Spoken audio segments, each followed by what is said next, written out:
నిన్న మొన్నటి వరకు మాజీ మంత్రి హరీష్ రావుని టార్గెట్ చేసినటువంటి కవిత ఇప్పుడు మాజీ మంత్రి నిరంజన్ రెడ్డిని టార్గెట్ చేస్తూ ఉన్నారు. నిరంజన్ రెడ్డికి ఎన్ని ఆస్తులు ఉన్నాయనేది బయట పెడతాను అంటూ కల్వకుంట్ల కవిత ఇప్పుడు నిరంజన్ రెడ్డిని బెదిరిస్తున్నటువంటి నేపథ్యంలో దీని మీద మనం పూర్తి స్థాయిలో విశ్లేషణ చేసుకుందాం. ప్రస్తుతం మనతో పట్టున్నారు ప్రముఖ రాజకీయ విశ్లేషకులు, ప్రముఖ సీనియర్ జర్నలిస్ట్ సిఎస్ రావు గారు. వారితో మాట్లాడదాం. సార్ నమస్తే సార్. నమస్తే. నిన్న మొన్నటి వరకు హరీష్ రావుని టార్గెట్ చేసినటువంటి కవిత ఇప్పుడు నిరంజన్ రెడ్డిని టార్గెట్ చేస్తున్నారు.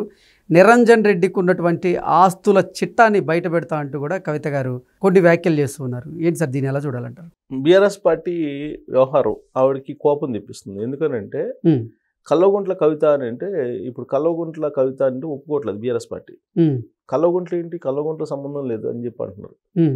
ఒకప్పుడు ఆవిడ్ని తెలంగాణ బతుకమ్మలాగా పొగిడినటువంటి లీడర్లు ఇవాళ కల్వకుంట్లతో ఏం సంబంధం ఆవిడకి? ఆవిడ ఇంటి పేరు ఎప్పుడు మారిపోయింది, ఆవిడ ఎప్పుడో పెళ్లి చేసుకున్నారు అనే మాటలు మాట్లాడుతున్నారు. మాట్లాడుతూ ఇప్పుడు ఇంకొక స్టెప్ కూడా వేశారు. ఏమన్నారంటే కవిత గారిని పుచ్చొంకాయ అన్నారు. పుచ్చొంకాయ సచ్చొంకాయ అని చెప్పి అన్నారు. ఎవరు? మాజీ మంత్రి నిరంజన్ రెడ్డి గారు.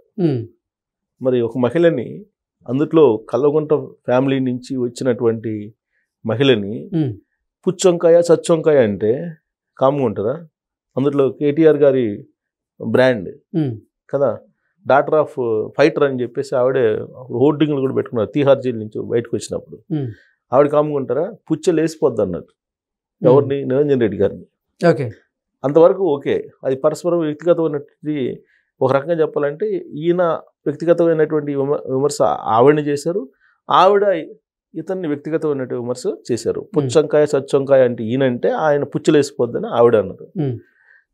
ఆ తర్వాత నెక్స్ట్ పబ్లిక్కి, సమాజానికి పనికొచ్చేటువంటి కామెంట్ ఏంటంటే 3 ఫామ్ హౌస్లు ఉన్నాయి నిరంజన్ రెడ్డికి అని చెప్పి కామెంట్ చేసింది ఆవిడ.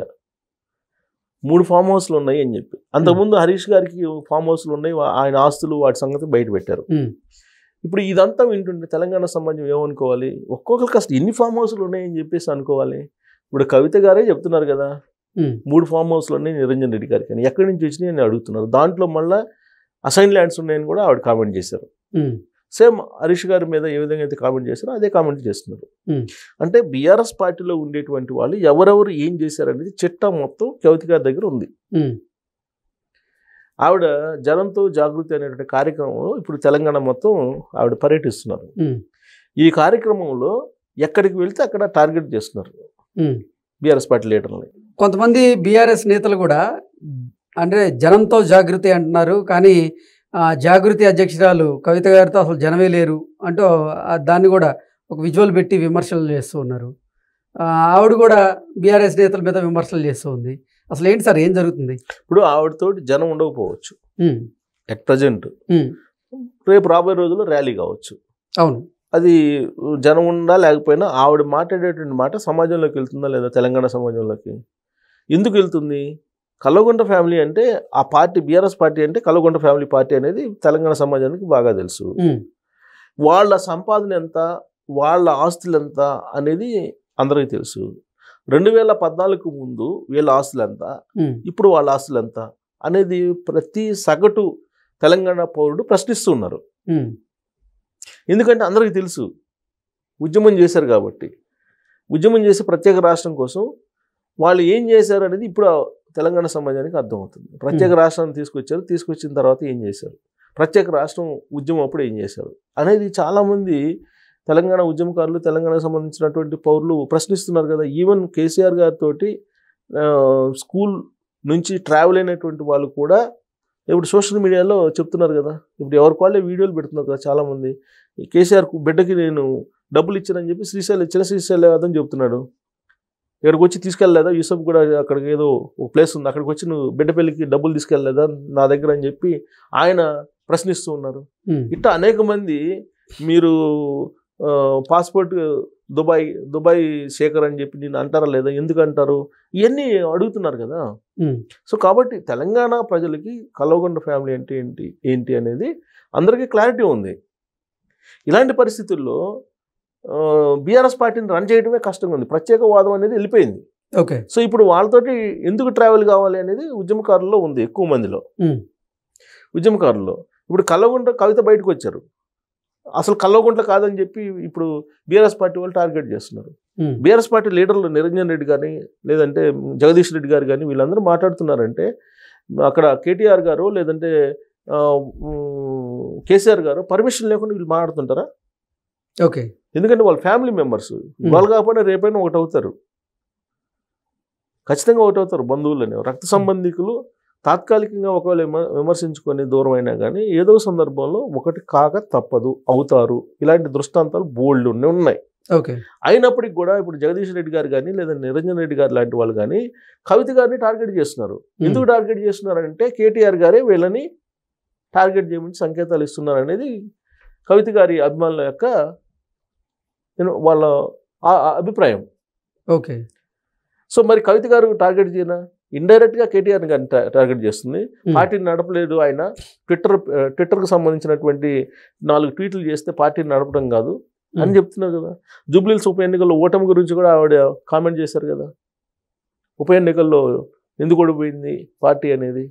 సో ప్రజలకి ఎప్పుడో దూరం అయిపోయింది ఆ పార్టీ అని చెప్పి చెబుతున్నారు కదా. కేసీఆర్ గారు చుట్టూ ఉంది దెయ్యాలు అని చెప్పి అంటున్నారు కదా. ఆ దెయ్యాలు ఉన్నంత వరకు ఆ పార్టీ ఇంకా మొత్తం క్లోజ్ అని చెప్పి అంటున్నారు కదా. పైగా కేసీఆర్ గారు దగ్గరికి మీరు వెళ్తారంటే కేసీఆర్ గారి దగ్గరికి బిడ్డగా వెళ్తారని చెప్తే రాజకీయ పార్టీ పరంగా నేను వెళ్ళాలని చెప్తున్నారు ఆవిడ. ఆవిడని పార్టీ సస్పెండ్ చేసింది కదా, పార్టీ సస్పెండ్ చేసింది. ఆవిడ ఎమ్మెల్సీ పదవికి రాజీనామా చేశారు. ఇప్పటి వరకు ఆమోదించరా? పార్టీ పదవికి రాజీనామా చేస్తే అది ఆమోదించాల, ఎమ్మెల్సీ పదవికి రాజీనామా చేస్తే ఎమ్మెల్సీ పదవికి రాజీనామా చేస్తే దాన్ని ఇంతవరకు యాక్సెప్ట్ చేయాల. మరి నిజంగా వీళ్ళ ఫ్యామిలీలో గొడవలు ఉంటే, లేదు నిజంగా వీళ్ళ ఫ్యామిలీ విడిపోయి సొంత దుకాణాలు పెట్టుకున్నారు అనుకుంటే మరి ఇమీడియట్గా ఎందుకు కవిత మీద చర్యలు తీసుకోరు పార్టీ? ఇంకొకళ్ళు అయితే పార్టీలో ఇలానే చేస్తారా? ఈటల రాజేందర్ గారు లాంటి వాళ్ళే బర్తరఫ్ చేసేసి పక్కన పడేశారు కదా, మినిస్టర్ పదవి నుంచి తీసేసి బర్తరఫ్ చేసి పక్కన పడేశారు కదా. మరి ఈ రాజీనామా చేస్తే ఎమ్మెల్సీ పదవికి ఇప్పుడు కూడా ఎమ్మెల్సీగా ఆవిడ కొనసాగుతున్నారు కదా, మరి ఎందుకు యాక్సెప్ట్ చేయట్లేదు? అంటే గూడుపుడానే నడుస్తుంది. ఎందుకు గూడుపుడానే నడుస్తుంది? వచ్చినటువంటి గొడవ ఏంటి అసలు వీళ్ళకి? సింపుల్. ఆంధ్రప్రదేశ్లో ఈ విధంగా జగన్మోహన్ రెడ్డి గారికి షర్మిల గారికి వచ్చిందో సేమ్ ఇక్కడ కూడా అదే. ఓకే, అఫీషియల్గా ఆస్తుల గురించి కాదు, అనఫిషియల్ ఆస్తుల గురించి అనేది వాళ్ళ ఫ్యామిలీ గురించి తెలిసినటువంటి వాళ్ళు సోషల్ మీడియాలో చెప్తున్నటువంటి మాట. అక్కడ ఇక్కడ సేమ్ ఎపిసోడ్ నడుస్తుంది కదా. అక్కడ అన్న మీద ఆవిడ తిరగబడ్డారు. అన్నే కాదు, కేవలం 2019 ఎన్నికల వరకే అన్న, ఆ తర్వాత మారిపోయినటువంటి అన్న మా అన్న కాదని ఆవిడ చెప్తున్నారు. ఇక్కడ కవిత గారు ఇంకా ఆ స్థాయికి రాలా. బహుశా ఎన్నికల టైంలో వస్తారేమో. ఇప్పుడు ప్రజెంట్ జనంతో జాగృతి అని వెళ్తున్నారు. వెళ్ళి ఓ పార్టీ పెట్టిన తర్వాత అప్పుడు ఈ అన్న గురించి చెప్తారు. అన్నా చెల్లెల బంధం ఎలా ఉండాలి అనే దానికి మేమే నిదర్శనం అన్నట్టుగా ప్రతి సంవత్సరం రక్షాబంధన్ సందర్భంగా ఫోటోలు పెట్టి ఒక పెద్ద సినిమా చూపించేవాళ్ళు అందరికీ. కానీ మరి రక్షాబంధన్ అప్పుడు ఇద్దరు కలవలేదే, ఎదురుపడినా మాట్లాడుకోవట్లేదే వాళ్ళు. మరి ఎందుకు? సేమ్ ఎపిసోడ్, ఆంధ్రప్రదేశ్ ఎపిసోడే తెలంగాణలో కూడా మనకు కనిపిస్తూ ఉంటుంది. ఇప్పుడు ఫామ్ హౌస్ల వ్యవహారం ఏంటి? ఇప్పుడు మరి ఇదంతా విన్న తర్వాత ఫామ్ హౌస్లు ఎన్ని సంపాదించుకున్నారు వీళ్ళు ఒక్కొక్కళ్ళు అనేది ప్రజలు ఆలోచిస్తారు కదా, ఆలోచించుకుంటున్నారు కదా. ఇప్పుడు రేవంత్ రెడ్డి గారు అప్పుడు ప్రతిపక్ష నాయకుడిగా ఉన్నప్పుడు ఆయన ఫామ్ హౌస్ మీద డ్రోన్ ఎగరేస్తే తీసుకెళ్ళి లోపల పెట్టారు జైల్లో. మరి ఇప్పుడు కవిత గారు ఫామ్ హౌస్ల గురించి చెప్తున్నారు కదా, ఒక్కొక్కరికి ఎన్ని ఫామ్ హౌస్లు ఉన్నాయని. ఎన్ని ఫామ్ హౌస్లు సంపాదించారు, ఎన్ని కోట్లు సంపాదించారు ఒక్కొక్కళ్ళు అనేది తెలంగాణ పౌరులు ఆలోచించరా? డెఫినెట్గా ఆలోచిస్తారు. వ్యవహారం ఏంటి, కవిత గారు చెప్పిన దాంట్లో నిజమే అంతా అనేది వాళ్ళు ఆలోచించి వాళ్ళు చర్చించుకుంటారు కదా. సో రాబోయేటువంటి రోజుల్లో కవిత గారు ఇంకా ఎంతమంది ఫామ్ హౌస్లు బయట పెడతారనేది చూడాలి. Okay sir, thank you so much.